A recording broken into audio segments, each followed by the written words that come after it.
Welcome to Horrible Horror, where the three of us lifelong horror fans watch B-rated horror movies and critique them. I'm Steve, and my channel is dedicated to everything horror, mainly horror Blu-rays and 4K reviews. I'm Seth from the Hellbound Horror Show, and I review old and forgotten horror films. Hi, I'm Dillon at SpookBoy709, and I make short independent horror films, as well as I work in the film industry as a scenic artist. All right, so the last movie I chose, which was Night of the Zombies from 1981, and it wasn't the best, I'll admit. So now it's Seth's turn to pick something, and Seth, you chose Honeymoon Horror from 1982, an early 80s slasher. Yes, please. Let's look at the poster right now for that. And it actually has really nice cover art on there. It's like a classic kind of 80s cover art. And I'm shocked this one's actually not on DVD or Blu-ray, right? I know nothing about this. I am all in. So the director has only directed this movie. That's kind of interesting. Okay. That is very interesting. And the writer only wrote this movie, and the actors have only ever been in this movie. This movie should not be known, it feels like. It's exciting. It's exciting to see, because we don't run into this situation very often. So this is something kind of new for all of us. So we'll see how it lands on the screen, I guess.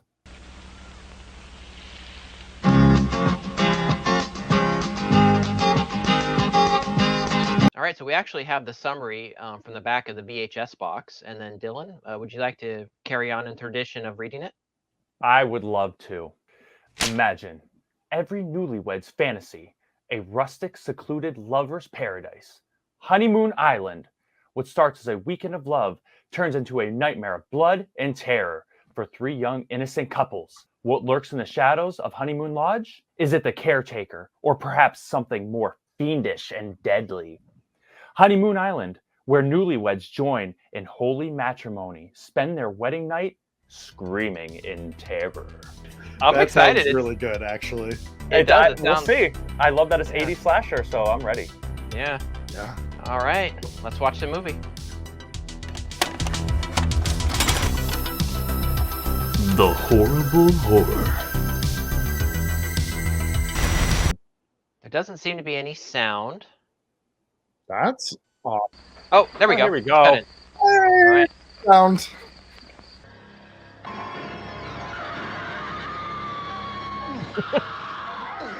Whoa! That was pretty cool. I love that. Awesome. Her arm fell off. Jerry, come on, get your act on the road. Now, come on now, let's go. Get your goodies, your bubble gum, and go to the bathroom. Because we're not going to stop here. Treat him like a kid. I love it. I know. Okay. All right. Well, we just finished watching that movie. And Seth, do you want to start us off of how it starts out? It starts off with a married couple. The guy goes to the dock because he's leaving, and they're on a deserted island, and there are multiple homes and cabins on this island. And the guy's leaving because he wants to go to the mainland. And the girl, the wife, goes to the other cabin where she starts fooling around with Vic, another dude. Well, the husband, before he even leaves, decides he needs more cigarettes. And then he finds his wife and Vic about to get it on. The wife hits him over the head with a bottle, knocks him out. Then the flames go crazy. Something falls over, a lamp, and then the house catches on fire. And they're like, we'll just leave him there. What about him? Let him be. Jeez. She's ruthless. I love her. I will say, though, that opening sequence was fire.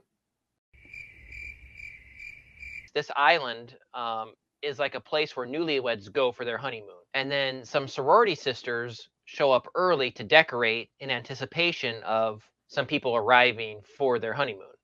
And we even get one of the sorority girls picking up decorations at a local gas station. And we meet the sheriff and a colorful cast of characters. Yes, and the sheriff, he loves his cigar. Like he's eating going that to thing. Chow Town. He's How far back is that cigar? I know. Oh, he's swallowing It's it. in his freaking throat. That's kind of a running thing in the movie where the sheriff and the deputy, they're really inept and kind of the comic relief. Yes. And Seth, you and I pointed out, I think that it's almost like Last House on the Left because they're just so Very much so. goofy and incompetent. For Christ's Is that an sake, actual Cheryl, just we ain't phone? got no car 102. I We know, got one right? dinky little old squad car, and they don't even They don't know have the walkie-talkie. So the sorority sisters, there's like 3 of them, I believe, or 4 of them. Yeah. They're there and they're Four? decorating everything and getting things ready. Like immediately this happens, they open up a door and then a body falls out. It ends up being the maid who works on the island. The woman that fell out of the closet, she was like being kind of rude to like the caretaker, the guy working the yard. Yeah, and that's Crazy Joe. So yeah, so the main characters believe that he is the one, but we as the audience know right away it's not him because Yeah. we get point of view shots of like a burnt hand moving branches out of the way and stuff like that. Very much like Friday the 13th. Especially when it's all black. Yeah, there's someone walking, but it's just so hard to see in this. Creeping around. Yeah, I mean, we have to mention that we're watching a VHS rip off of YouTube, and the lighting is pretty bad at times. I mean, it's not terrible, but there are certain shots where it's pretty dark. So the sorority girls, they find a dead body, which is the maid, the island maid, and then they're immediately killed. So chaotic. That scene is a little rough. One of the characters is like laying outside in a boat waiting for them. Like all night. Yeah. It's like daytime, and then she has not moved, and it's pitch black. It's Yeah, nighttime. she falls asleep, right? And I think you mentioned, Dillon, that it doesn't look very comfortable. The angle she's laying in the boat. I mean, that does not look relaxing. She needs a chiropractor after that one. And it's like daytime to nighttime, and she's like, "It's about time." It's like, why didn't you get up and go and see what was going on? It's about time. What took you so long? So after the sorority sisters are quickly murdered, we get 3 couples that arrive at the island. Come on, we should have at least got somebody in a wedding dress. Bring it, get a bloody wedding dress in there. And then they keep referring to them as kids. But the muscle-bound guy, I mean, looks like he's in his mid-40s. Yeah, we should talk about some of our characters. We have blonde girl and mustache guy who looks just like Vic. We get regular looking Justin Bieber hair dude and dark haired girl. Yeah, and then the muscle bound guy. Yeah.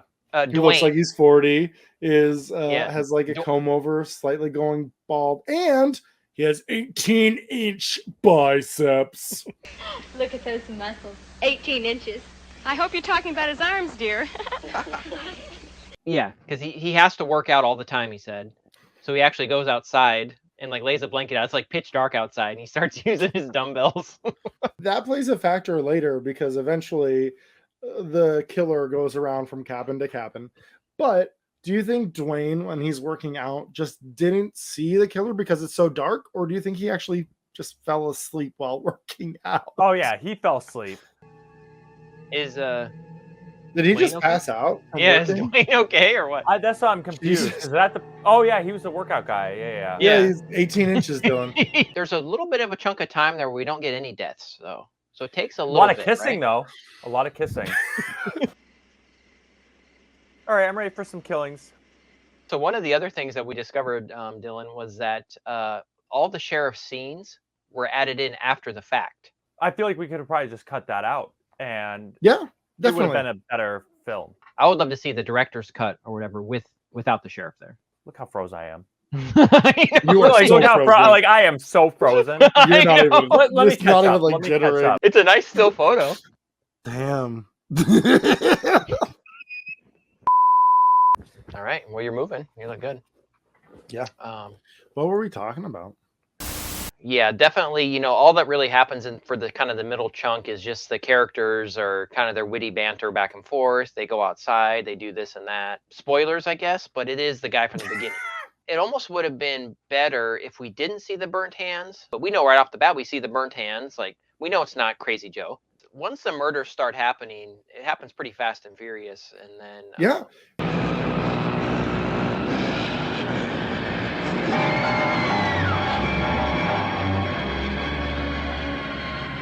Dillon, you look like you're having a stroke.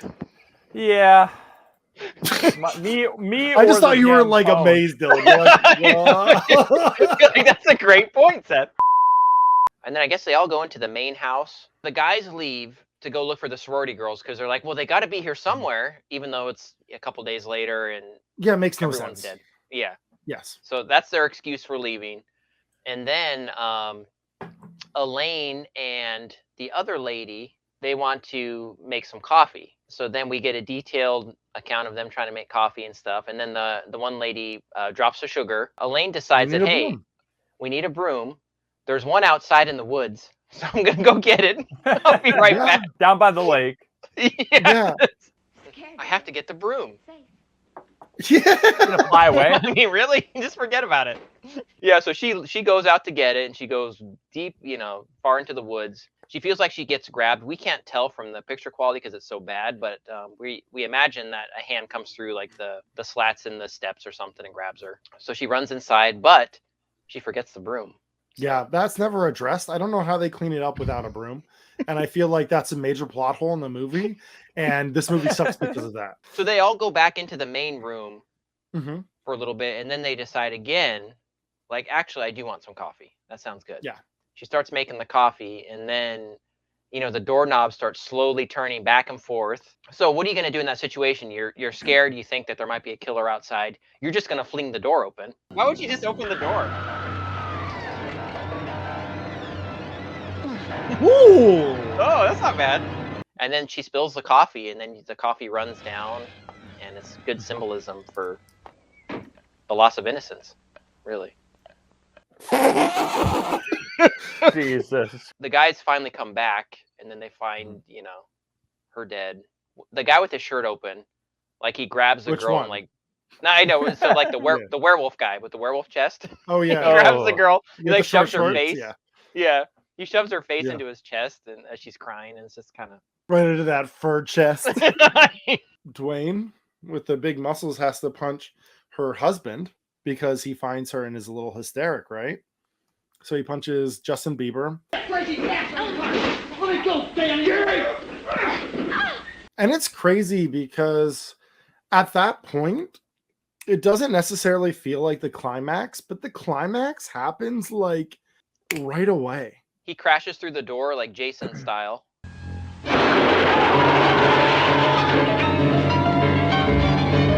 Yeah, he charges forward, pushes people out of the way, axe to the head to Elaine right away. I don't know. The reveal was never a reveal. Yeah. Because we already knew. And they didn't build up like, oh my God, it was you. You're still alive. Oh, and there's gunshots. I forgot about the gunshots. Jeez, that blood looks good. Yeah. I know. I really will say that's the best part of this. They were like outside when they shot him, which was so weird. They weren't even Yeah. like, he wasn't even near the front door. And they're like, boom, boom, boom. He's like, and falls back. And I don't know. And then, of course, he does kill Vic at the end. And I actually thought that was really fun. I'm not going to lie. I love that little bit.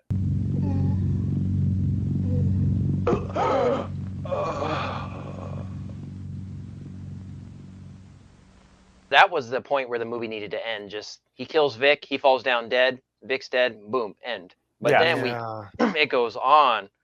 I don't know how many minutes it is, but the sheriff. It's and about 10. God damn it, I told you to homicide and not kid. You know what's good for you. What the hell?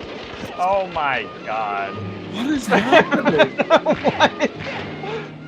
Yeah, in hindsight, you realize that, that sheriff, all that sheriff bit is added in, and it doesn't really make the film any better.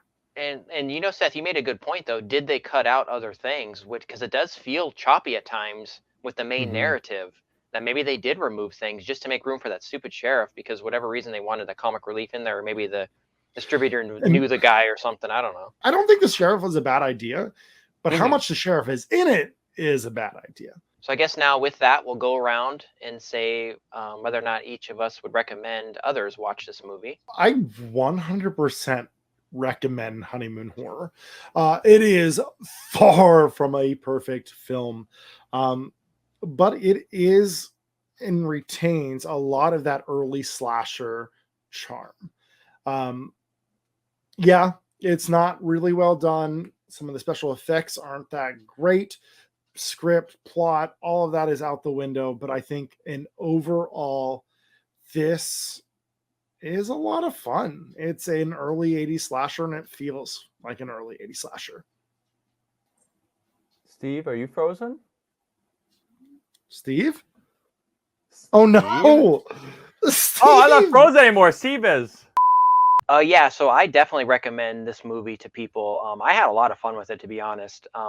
It's just one of those classic kind of fun slasher movies to me. It had just enough of the classic slasher movie elements, the death scenes, like the cheesiness to it, that I actually had a lot of fun with it. I would love to see this, like we said, in a restored edition. Like I'd be excited to buy it. But yes, I would highly recommend checking this out. It sucks that the transfer's pretty bad, on the VHS rip, but I mean, you take what you can get now. I mean, it's not available any other way, so that's going to be the way you have to watch it.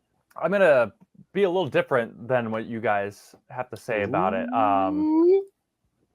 At this point, I would say I would not recommend it. If it was restored, definitely. I think it would be worth the shot. I think it, if they can improve the quality of the image and stuff like that. Right now, I think it's a little messy. I don't hate it. I just, again, the character development is just not there. I think the killings, the slash scenes could have been a little bit better. And again, I'm freezing, guys, so I apologize. But yeah, so at this point, I would say I don't recommend it at this version of it. But if they ever restore it, I would say give it a shot. I think I would be interested in seeing it again restored. Well, guys, we made it through this. We've had so many technical difficulties. Dillon, your camera I'm freezing still having up. them. Yeah, my power went out. There's like massive thunderstorms over here. Midway through or partway through the end of this, my power went out, so I had to join you guys again. It's been crazy. Lots of obstacles getting this episode done, but we did it. We did it, and it was fun. It was a lot of fun watching it with you guys. All right. See you next time. All right. Bye, guys. Bye.